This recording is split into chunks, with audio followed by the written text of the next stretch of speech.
Hello everybody, welcome back. Today as well we have got you another video. In this video I'll show you how you can withdraw money from PrizePicks to Cash App. But before that, please do make sure to like our video, subscribe our channel, and yes, without any further delay, let's get started. So what you're going to be doing is, to do that you just need to have an access of your PrizePicks either on your app or in the browser.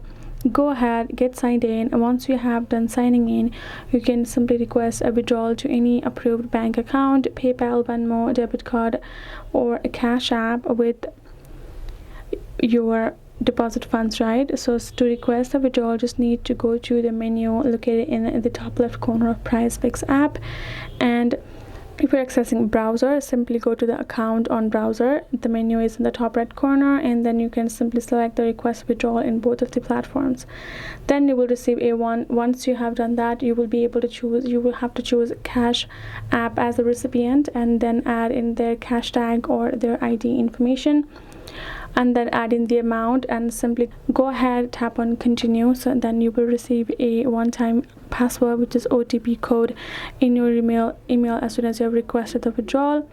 Once you have done that, they will simply ask you to reconfirm it. Go ahead, reconfirm the transaction, and you're good to go. Later on you can check out on your Cash App whether you have received it or not, and that is basically it. So hope this video helped. Thank you so much for watching. I'll see you guys in our next video.